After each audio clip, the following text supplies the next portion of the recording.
Hello. In this video, I would like to review in detail what are the similarities and differences of the spiritual paths of Ayahuasca, yoga, and Buddhism.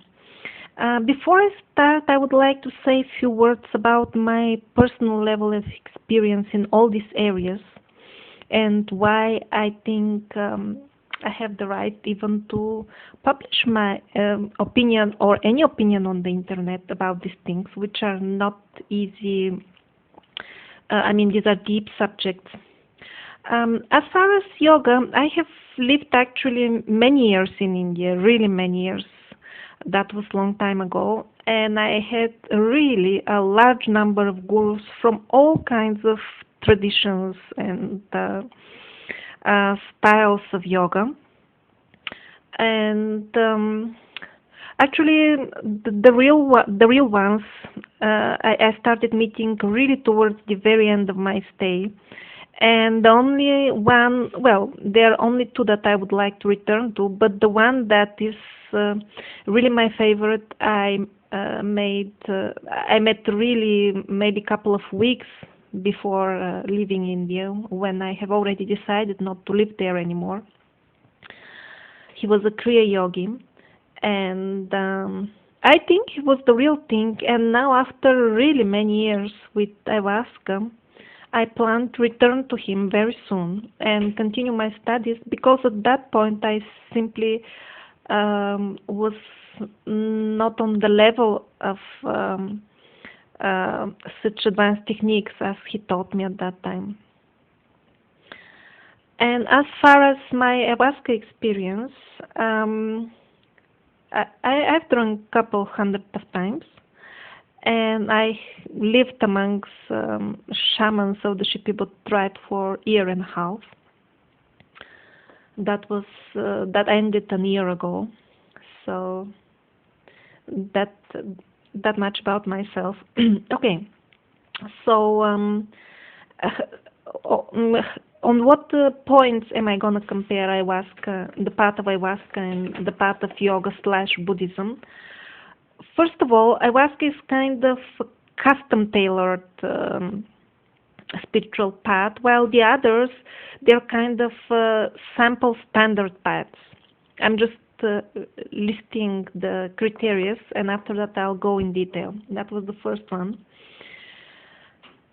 The second is that the teachers in ayahuasca are usually spirits which are on much higher level of self-awareness than us, and that makes the process and communication between us, the students, and the teachers very much different.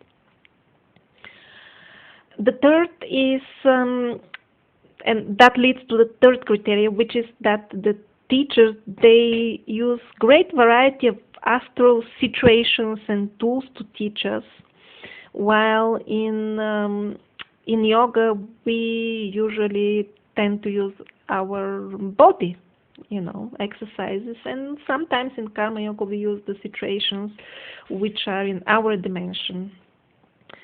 So the teachings basically take place in different places. The fourth criteria is speed of advancement. The fifth one is the final destination. Spiritual, but not all spiritual teachings have the same goal. Apparently, they assure us that you end up at different places after following them. So, and the sixth one is how much legal are the various processes. It's not exactly as black and white as you may think. And after I finish these 6 points, I will elaborate on a few misconceptions that I have heard from various people. And the first one is that ayahuasca is about mystic powers. I will go in great detail about this one. The second misconception is that ayahuasca cannot get you to liberation or nirvana. And the third one is that ayahuasca is kind of drug-like that is used for fun only. Okay. So, let's go in detail. The first point, I see Ayahuasca very much as teachings that are custom tailored according to the particular spirit that is teaching you and you. And the instruments and tools used are of extremely large variety depending on the situation and level of both teacher and student. Usually the teachers, rarely the teachers are the shamans. It happens as well. There are some advanced shamans who can help us by talking to us, understanding our situation, or even some of them, that is rare, but they can guide us during our journeys with their Icaros and their powers. But again, these situations are rare. Usually it is the spirits that guide us. And which spirit exactly, maybe you will not expect, but the spirit that most often will guide you is your higher self. Years ago, I've been hearing about this expression higher self, and I always thought it's some sort of metaphor or some sort of symbol, that something that we can become after a successful spiritual practice, something like our full potential that we can reach. But especially with Ayahuasca, I came to realize that our higher self is something much more practical. It is a particle of us that has much more knowledge and always resides in the astral world, while we are kind of part of it that is in the three-dimensional space for study purposes for some time. And very recently I found unexpected confirmation of this information. Although I started getting aware, becoming aware of this while drinking ayahuasca, but recently I read these testimonials of thousands of people who tell under hypnosis about the truth about things. And they tell in great detail what happens to souls in between lives.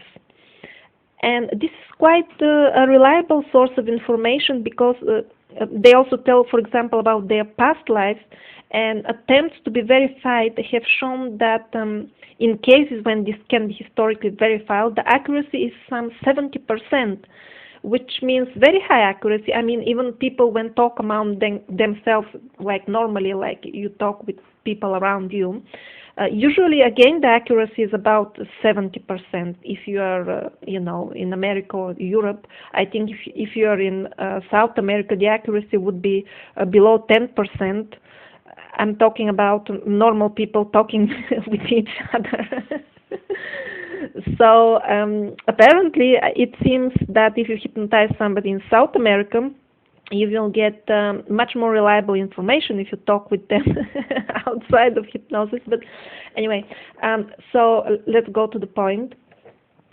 So the spirit that will most likely guide you during the ayahuasca ceremonies, if you go deep enough in some way to be able to communicate with them, or even if you are not deep enough, if you just feel something happening, usually the spirits working with you will be either your higher self or your spiritual guides. Also, some people call them angels, the entities which are personally responsible for the development of your soul.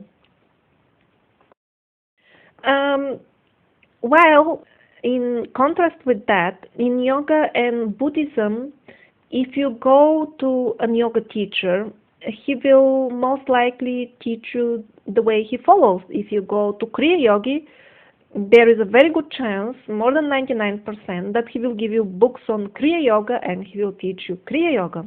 If you go to a Tantric or Hatha Yogi, he will give you some Hatha Yoga things to follow. By the way, I'm talking about real yoga, the traditional yoga that comes from India. I'm not talking about the commercial physical exercises that pass by the name of yoga in the West, and you go to some local club in your city and see people doing exercise. This is some sort of really different modern meaning of the word yoga. which means yoga-based physical exercises. I don't mean this yoga in my video. This is something completely different. It's kind of a modern trademark. So while the work in ayahuasca is very much custom tailored, in yoga it is a standard path. It's actually the standard paths are kind of example paths. There are many techniques that we can use to crawl to the top, if we can compare the liberation with a mountain. So there are so many rock climbing techniques. But some people, for the purpose of making it easy for us, have compiled various paths with various techniques, and during the different historic times have put different names on them. Tantra yoga and Purna yoga and ashtanga yoga and so many other yogas. And Buddhism. Buddhism is basically part of and something that grew on the basis of the Vedic knowledge, as did yoga. So these are very similar things. If you go to a monk from the Vajrayana Buddhist tradition, most likely he will give you teachings from the Vajrayana tradition.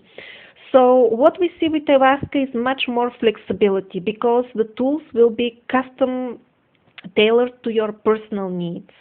While with yoga and Buddhism, you're given path, and if it suits to you, good. If it doesn't, it can be a bit of a waste of time, actually. And maybe here's the place. Actually, I should have done it earlier in this video to touch the question why ayahuasca can be considered a spiritual path. Some people even don't count it as such, and in some other videos of mine, you will hear also my personal opinion that ayahuasca is not always used as a spiritual path. It works in that way only for people who have the desire to be that way, only for those who approach ayahuasca in such way. But the same is true for yoga and Buddhism. Not all people who get in touch with those practices come with such intention. For example, some people practice meditation to get rid of stress. They don't even believe in soul or spiritual achievements. Other people may approach genuine yoga gurus just for the physical exercises to cure their neck. Other group of people may just approach some gurus out of some sort of new age fashion that they don't understand because they are high on drugs, and they may do things which they don't really understand, and at the end reach nowhere. So even with yoga and Buddhism, it is not that you will get to the spiritual goal eventually. Only some people do, those who are sincere. And in the regions of, India and Tibet, those regions, over there it's even worse. I mean, we know as yoga and Buddhism as teachings that are for salvation and Samadhi, but that is not at all clear in those situations. Many practice black magic under the pretext of yoga, and many others use it just to pile up good karma for their future lives. They have no intention of getting liberated. They are interested only in being rich in the next life. So we can't say that ayahuasca is not a spiritual path simply because not all people get such results. No, this is not the case. And the same is the situation with yoga and Buddhism. It doesn't give spiritual results for all people. I mean, some even get misled. They live in ashrams for quite a long time, do not get spiritual results. I mean, some people have even gone forward with legal cases against various ashrams for basically wasting their life with all kinds of lies and stuff. So it's not that ayahuasca is some sort of a maybe spiritual path, and yoga and Buddhism are surely spiritual. There is nothing like that. In all cases, it is up to your sincerity and intention only. Okay, now let's return from the place where I deviated from the topic about ayahuasca having custom tailored program for the student. I mean, people get all kinds of inspirations about how to improve their lives after drinking ayahuasca. Some are directed to study various other spiritual books or follow other paths. In other words, the spirits which work when you're in the ayahuasca state, they're very flexible. It's very often that they will direct you to afterwards to various other genuine spiritual practices that are suitable for you. While it is very rare that some yoga or Buddhist guru will tell you that his path is not suitable for you and he will direct you to some other spiritual teaching. I mean, it is possible, but it is rare. So I would like to give one example from my personal practice to illustrate what I mean by custom-tailored teachings with ayahuasca. A very important point during our spiritual path is to stop reacting to the various current situations that literally come to us. I mean, we end up unexpectedly in so many good and unpleasant situations in our life. We tend to get angry to the unpleasant things that happen to us. And I've been studying spiritual books all my life, and I was always absolutely convinced that we should be calm in the reverse situations, not create further karma, and let whatever comes by just pass by. Yes, I was absolutely convinced that this is the way of life. However, I could make very little practical progress on this side, simply because it happens so much automatically. When things are pleasant, we get attached. When they're unpleasant, we start hating them. I mean, this is the way we have been brought up. We are daily hypnotized by television. Well, not for me anymore for so many years, but at least I grew up in a standard, European family. So these things become like our second nature, and it's so difficult to reprogram ourselves to be these peaceful beings that are not carried by karma and do not create further karma, although I was convinced that I should do that. Ayahuasca helped me with or the spirits that worked with me helped me in a very practical way. I will tell you what happened during one particular ayahuasca ceremony, which changed my attitude towards anger completely after that. Well, we drank ayahuasca during the day, and outside the hut there was this cleaning lady who was supposed to do work nearby. But she came from some tribe recently. She was really an ungroomed person, and she was screaming hysterically. This was her mode of talking. That's just normal for many women there. And that was extremely unpleasant. I mean, I was deep in the medicine, and a person nearby screaming at full volume for, I don't know, 15 or 20 minutes, that was not only irritating, but how to say, very deeply disturbing. And it was making me actually very, very angry because she was not supposed to be there and disturbing me in that way. I went outside and politely asked her to, explain her that I would like to rest.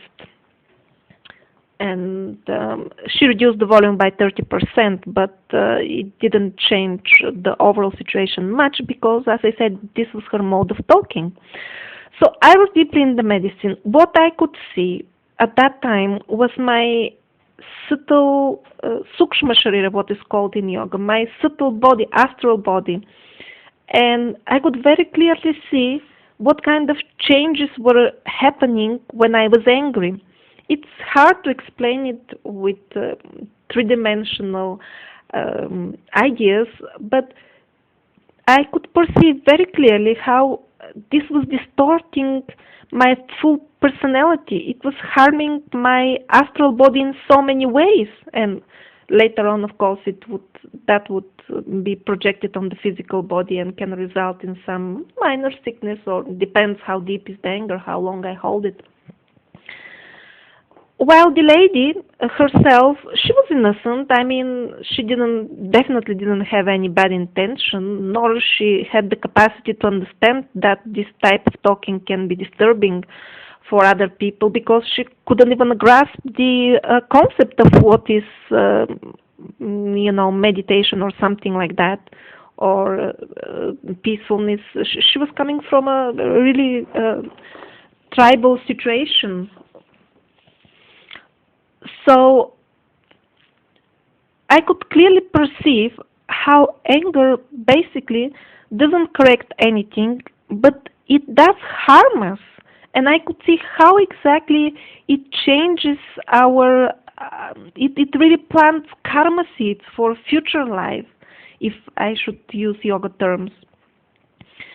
And after that and few other ceremonies, I was shown exactly, vividly and graphically and visually and every other way, how negative emotions and negative thoughts and attitudes harm ourselves only, how exactly they harm us, how it will bear fruits in the future, and how futile and absolutely stupid that is. Basically, that is some sort of craziness. Having such attitudes and emotions is only harming oneself. And for me, from this point on, this was not only some theoretical knowledge, but was something absolutely practical that I saw with my own eyes, let's say my own three eyes at that point. And all the spiritual yoga books that I had read and believed for so many years, they could not do this change. Yes, it took me, let's say, couple of weeks after that to implement this knowledge. Sometimes the old habits were coming back to me.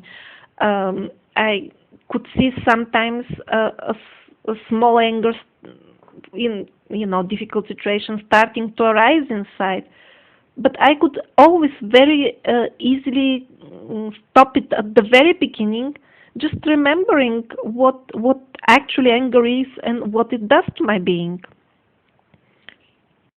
This was one practical example of how Ayahuasca uses custom-tailored situations to teach us, or if we are more precise, the spirits which work with us during Ayahuasca. What kind of techniques do they use? Okay, so we are coming now to the second point, the different types of teachers we get. Well, with yoga and Buddhism, we usually get teachers which are more advanced than us, if we're looking to get a genuine teacher and not a commercial one. We usually find people who are further on the path than us, but are not yet graduated. I mean, very few of us are lucky to really have a guru who has already reached the various stages of Samadhi. Moksha or Nirvana, these are all very synonymous words pointing towards different stages of liberation. Well, with Ayahuasca, usually spirits work with us, and they tend to be on much higher levels than the gurus of yoga and Buddhism, which we have access to in the three-dimensional environment. And this is it's not necessarily much better, because any guru will help as long as he's more advanced than us and he understands us and can tell us what to do next to get further on the path. But since the spirit teachers are on a different plane, they will use different types of communication with us. It's usually rare that you will drink ayahuasca and a spirit will appear in front of you and will start lecturing you what to do and what is the right thing to do and tell you all the truths and all that. No, these are things that the gurus in the three-dimensional space tend to do. The spirit guides, they usually tend to put you in astral situations in which you will learn how to find the answers of your questions yourself. Or in some cases, when we don't even have the answers, they will start putting us in situations in which we will become aware how ignorant we are, what are we ignorant about exactly, and we will start asking the questions, actually. And after we understand what to ask, they will put us in astral situations which will give us the answers, and hopefully, if we wish to advance further, we will take the answers to heart and act accordingly. Okay, point number 4, speed of spiritual advancement with ayahuasca and yoga and Buddhism. I really think that ayahuasca kind of seems to give opportunity of very rapid advancement for those who can take it.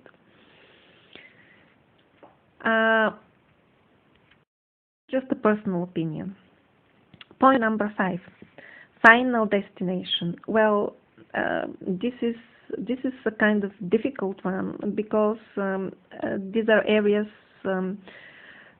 which are really very far away of the self-awareness level of most of us. Well, there are different types of samadhi in yoga, and even in Buddhism, it's not just one point. I mean, some of them do not even agree what is liberation. Many schools even are of the opinion that one cannot reach complete liberation while in the body. And Jivan Mukta, or person liberated while even within the body, is not possible. Some of them, they say that you have to die to reach the absolute liberation. There are some minority of schools which also maintain that we can't even reach that final liberation that the other schools talk about for a long list of reasons, because we are too small and we can never understand the absolute and all that. So basically, there is no standard and well accepted definition of liberation even within yoga and Buddhism. So we can't apply the exact concept to ayahuasca, where we don't even have a philosophy, standard philosophy. We just have completely different thing. You drink and then you get personally taught by the spirits. And it's possible, I've talked about this in some other videos, it's possible that originally ayahuasca did have its own philosophy, a system of philosophy. However, this is not preserved to the present date, because the tribes who preserved this culture, at least in their present stage of development, they are not enough intellectually developed to have a system of philosophy. You know, their language is very simple, and mode of thinking is very simple. Just they have words for the objects around them, and their conversations are centered around basic daily activities. This doesn't mean that they are less developed than us spiritually. This simple outside awareness and communication with the three-dimensional world has a very good effect on, effect is not the right word. That makes it much more easy for them to think much less and have their awareness concentrated on other levels of their self, which are actually much higher than this alert state of consciousness. We are always thinking about our work, about computers, about transport, and all these daily things. They don't think all the time. They think only on special occasions, and in the rest they float. And that floating is actually a higher state of consciousness than what we are accustomed to be constantly plunged in. We are taught to be in that way from our childhood, and that makes it much harder for us to understand astral levels, while to them it comes naturally. But as far as translating their astral experiences into three-dimensional philosophic language, they're not capable of doing that. Some shamans who are from semi-cultured tribes, these are the shamans that the white people have opportunity to work with. They start understanding basic things of philosophy, but this is usually the Christianity, which is the prevailing philosophy in South America, or even some, New Age / yoga / Buddhist teachings, which are brought to them by the thousands of white people who go over there to drink ayahuasca. So if you are taught some sort of ayahuasca philosophy, this will be usually the philosophy that is given to you by the white people who serve as mediums between the local tribes and organize ayahuasca ceremonies. Or in some cases, the shamans, they start picking up philosophical elements from those who come to drink ayahuasca. So don't be misled that there is original ayahuasca philosophy. If there was such at one point, it is no longer preserved. So again, I deviated from the actual point. Well, what kind of levels of spiritual advancement can be reached with ayahuasca? We're talking about the final destination.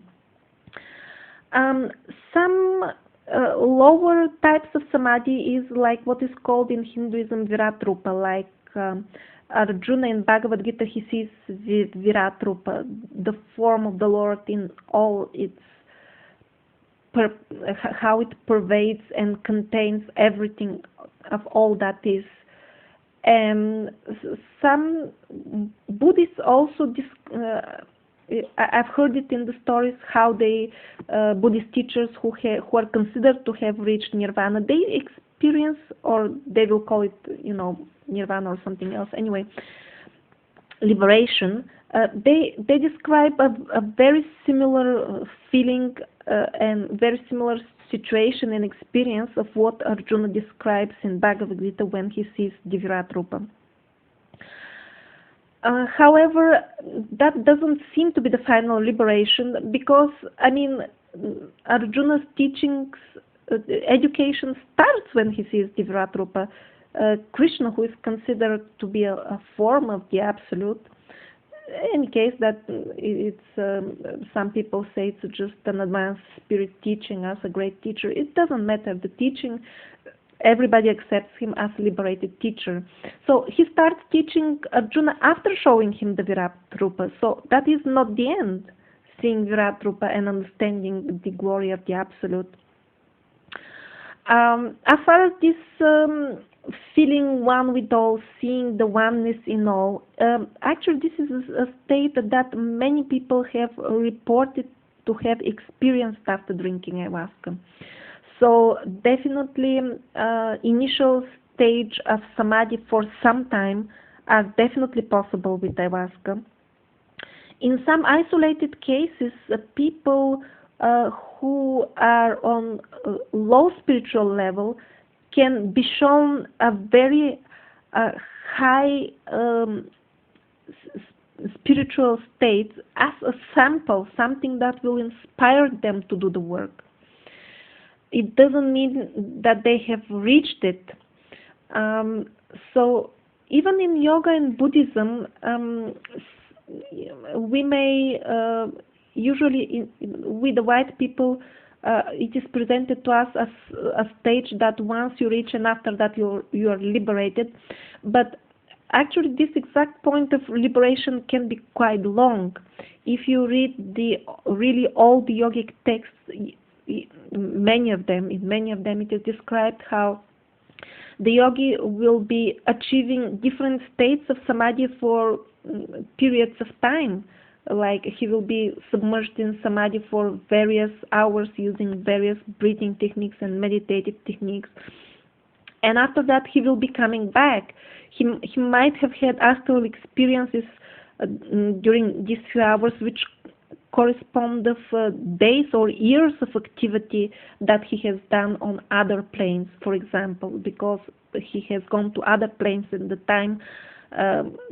timelines are different on those planes. But anyway, from our perspective, what people report, because thousands of yogis over the ages have been in the samadhi stages and have left their experiences written in the old literature. So basically it is going for some time at different stages of samadhi and returning back. And when you return back, you get again contaminated to a much lesser degree just because you have a body. As long as you have a body, you will have prarabdha karma, or that means some sort of karma to keep you going. You will die if you don't have that. It's kind of a computer program of your subtle body, because we change our gross bodies of the gross elements, but the subtle bodies travel with us life after life, reincarnation after reincarnation, and keep all the information from the previous incarnations, all the propensities we have, all the things we are inclined to, the things we believe in. If that information is destroyed, it will be like a computer without operating system, and the person will simply cease to exist. He will be no longer, the subtle personality will be no longer plugged into a material body or the material computer. So some sort of karma will be always there until we have a body. So what I'm trying to say, even in yoga and Buddhism, samadhi is not one point. Usually to get to the stage of complete liberation, you will need, it's different for different yogis, but usually years of going in between samadhi and returning and getting contaminated, and each time you get less and less contaminated, and like that while you reach the higher stages of samadhi. And all these things, all these stages of samadhi are reported by various people who have drunk ayahuasca. I have heard personal reports of people who have been in very similar states of consciousness. It's very difficult to describe it, but what I can only assure you that most definitely with ayahuasca you can reach these samadhi stages. Which stage of samadhi, for how long, how it will reflect you, how it will teach you, this is a very personal thing. What I can assure you that when you want to become aware of your real self and approach ayahuasca with that intention, you will be guided by the proper spirits to clear your astral luggage, to unload your karma. And when you are free of these karmic seeds, then you will be able to, if you wish, to stop getting reborn in the material universes and proceeds towards the next stages of existence. Some people remain here to teach or to do different things, but that's the instructions people are getting from the spirits within ayahuasca, and this is exactly the same thing that yoga and Buddhism are aiming for. As far as final destination, it is absolutely the same. Please don't get confused by various stages of samadhi. They exist. It doesn't mean that ayahuasca cannot take you to the highest stages of yogic samadhi. There is no such thing. I see no reason to make such conclusions, but I've heard some people talking about such things. I really have no clue what grounds do they have to say such things. Okay, next point is how legal are both things.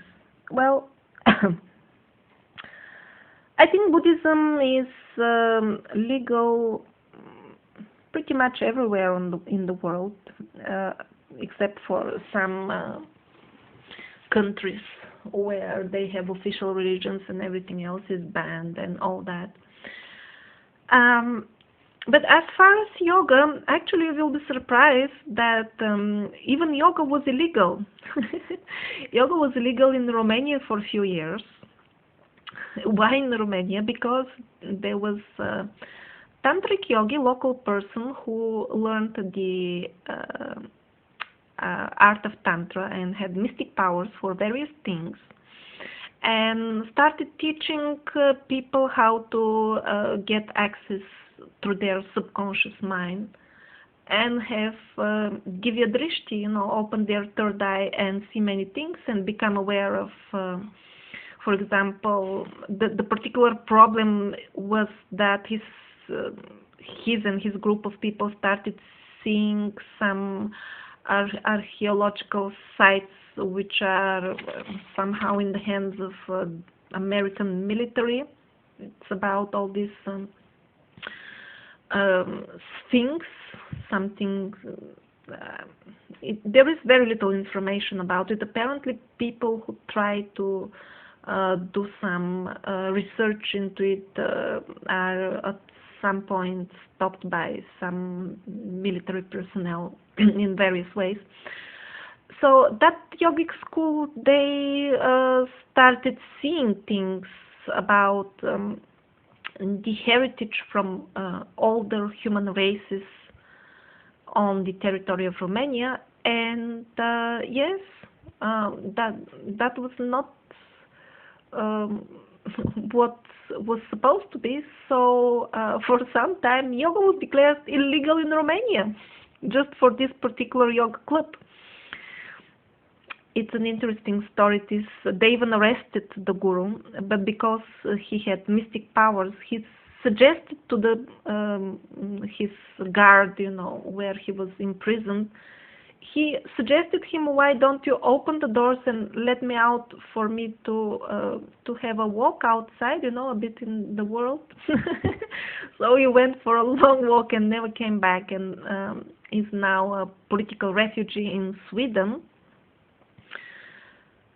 He was given a refugee because they considered that he will not receive a fair trial in Romania. So my point is, you may think that ayahuasca is usually illegal and yoga is something that is perfectly legal, but my point is, don't be sure about this.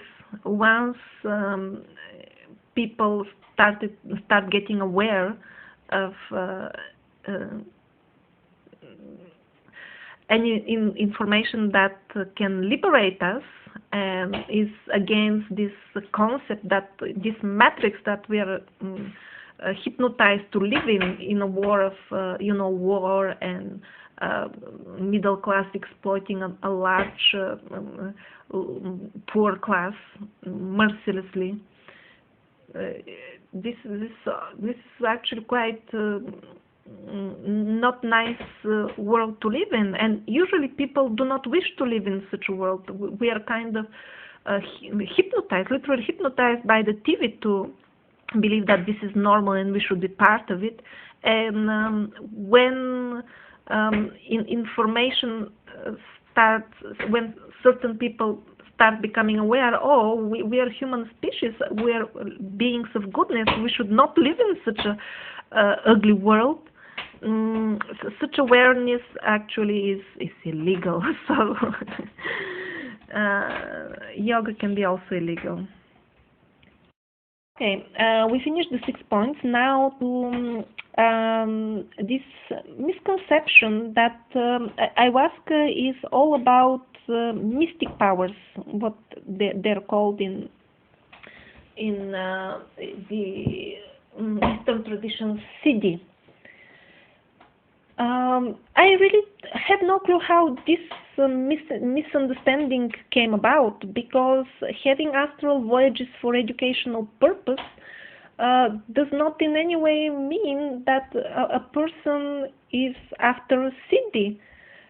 After all, most yogic, and I don't know most, but certainly many of the Buddhist schools are tantric and mystic. They use astral voyages as tools for spiritual advancements, as they use the astral plane as a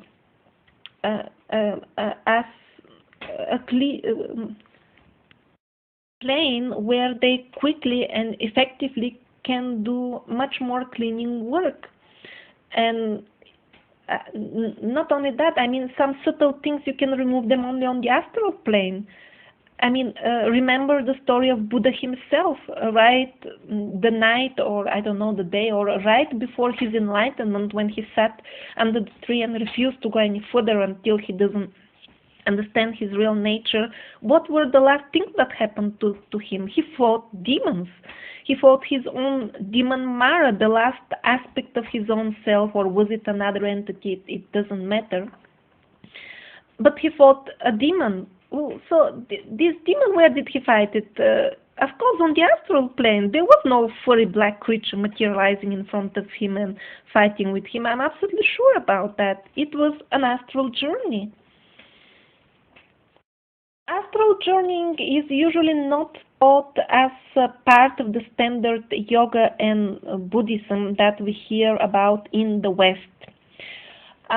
This is because for two reasons. First of all, as our earthly consciousness of the human race in general is becoming rapidly much more polluted nowadays, it's harder to get to the astral plane. I mean, most of the gurus, not most, but I mean, we have white gurus, they're not that highly advanced. They cannot do astral journeying simply by meditation and breathing techniques. So this is a plane that they cannot get to, so they just skip it and tell us, oh, let's go directly to the higher thing. And they, you are here and now, like in the Buddhism, you're here and now, and this is all the wisdom, you don't need any other wisdom. Great, it may work for some people, but it will not work for the majority of people, because the process is gradual. And in the East, usually the process is a mystic one, which includes astral journeys. The reason for which the astral journeys are excluded from the official yoga that is presented for the people in Europe and America is that it was compiled initially by Vivekananda. Well, I'll have to go into the history of yoga a bit. The yoga as we know it in the West, the Raja Yoga or Hatha Yoga, was mainly formulated as such by Swami Vivekananda to suit the Western mind. I mean, he did an excellent job. He saw how much we can take and in what form to present it to us, and he saw these people can do exercise. That's what they believe in. So that's the way he presented yoga to us. This Raja or Hatha Yoga is not not the main yoga which people in India do. It's not even actually one of the yogas that people in India do. It was compiled basically following the Yoga Sutras of Patanjali, who was a great sage, and he described this eightfold, ashta means eight, anga means limbs or parts. So this yoga of 8 parts in his ancient book, and he did a great job. However, this type of practice did not even survive until the current day in its pure form. Yes, many yogis from various mystic schools do yoga postures, they do yoga mudras, they do pranayama, but they don't do it in the eightfold ways. They do it along with various other tantric practices, because originally yoga was one of the branches of the tantric school. That means schools which are created for the people who did not have access to the they could not be properly schooled in the original Vedic knowledge, which came from the old races with advanced knowledge from the old world. But that was only for the higher castes in India, which were very little, and the common people, they also wanted the higher knowledge. So various tantric practices arise, both orthodox and non-orthodox, and the same applies for Buddhism. It is absolutely the same situation, and most of these schools are actually mystic schools. In some form or another, they imply astral journeys, same like ayahuasca. The yogis, journeys into another dimension, encountering subtle images and spirits. This is a normal part of the most yoga schools. They're usually connected with some sort of magic, and the Raja Yoga or Ashtanga Yoga that we tend to connect yoga with is just one of the schools which was recently revived in its pure form, again I'm underlining pure form, by Swami Vivekananda for the purpose of the Westerners. If you go to India and you see all the various sadhus and saints, you do not see them by the road doing asanas or pranayama. You will see them usually making various occult mystic practices of other types. So to say that ayahuasca is all about mystic powers simply because it involves astral journeying, that can be done only out of sheer ignorance about what yoga actually is traditionally. And the same applies to Buddhism. I'm not that familiar with Buddhism as I'm familiar with yoga, but especially as far as Tibetan Buddhism is concerned, which is one of the purest Buddhism forms which has reached nowadays us through the ages, because Tibet was such a closed country for quite a long time. Over there, most of the schools are definitely mystic schools. They do involve astral journeys. Go to the Buddhist temples. They are full of images of astral beings, which the monks contact during their meditations. It is in no way different than ayahuasca. It is they use other means to get to the astral plane. However, the thing is the same. They use guide spirits.